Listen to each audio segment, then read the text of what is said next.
In this next video, we'll be talking about the importance and the way to set up capital accounts for your business. So capital accounts are accounts that track contributions from, distributions to, and drawings of owners or other shareholders with financial interests in a business. So these are combined as capital accounts in equity on the balance sheet.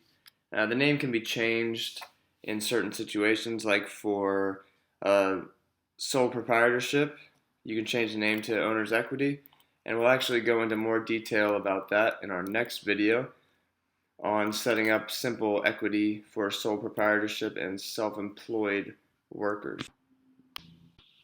Now, the main goal is to designate members of the business, track investment contributions and withdrawals, and record journal entries that frequently transfer amounts between your retained earnings and various sub-accounts of your capital accounts. So the first step will be to enable our capital accounts tab. So we'll go to Customize, find Capital Accounts, select and update.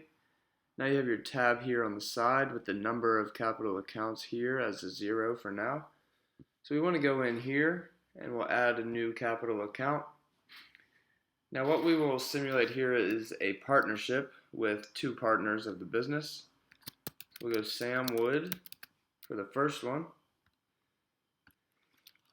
and John Smith for our second partner. Now you have your two partners in your business as the capital accounts here. Now different types of businesses need different numbers of capital accounts.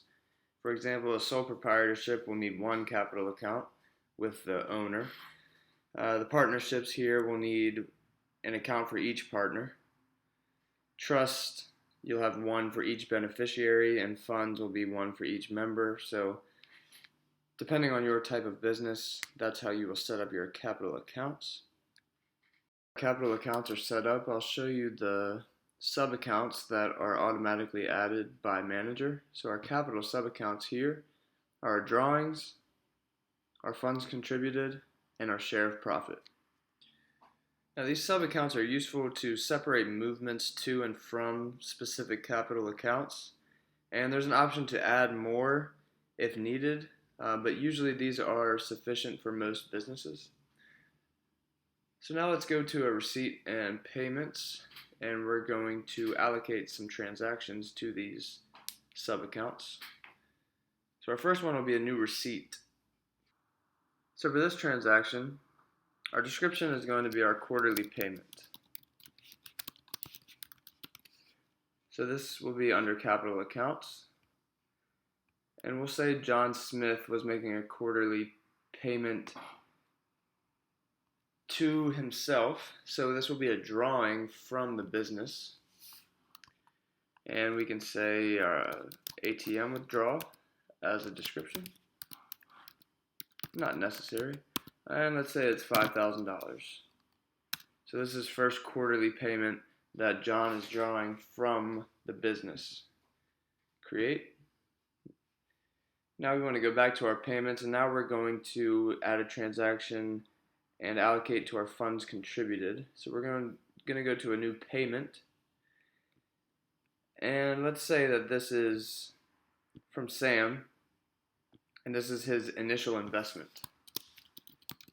in the company of $10,000. So if he's making an investment, this will be funds contributed to the company of $10,000, like we said. Create. And now to allocate to the share of profit sub-accounts, we're going to add a journal entry, a new journal entry here.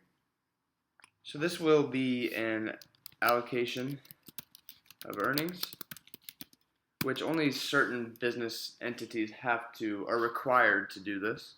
So what this does is it prevents earnings from piling up endlessly in our retained earnings account, and the funds are no longer available for general business operations after you share these profits.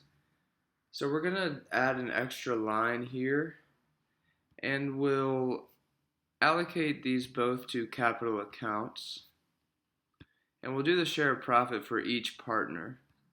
So one account will be, or one transaction line will be to John and one transaction line will be to Sam. Our sub accounts, share of profit. And we'll have a credit of $5,000 each here.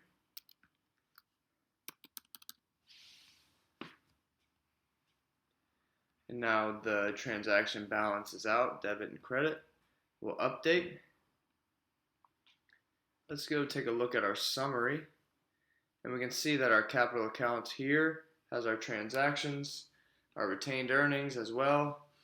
And having those sub accounts and capital accounts combined as capital accounts in your equity section of the balance sheet is very good from a accounting perspective when it comes to analyzing your business's performance and analyzing any funds contributed, any drawings, and of course the share of profit if necessary.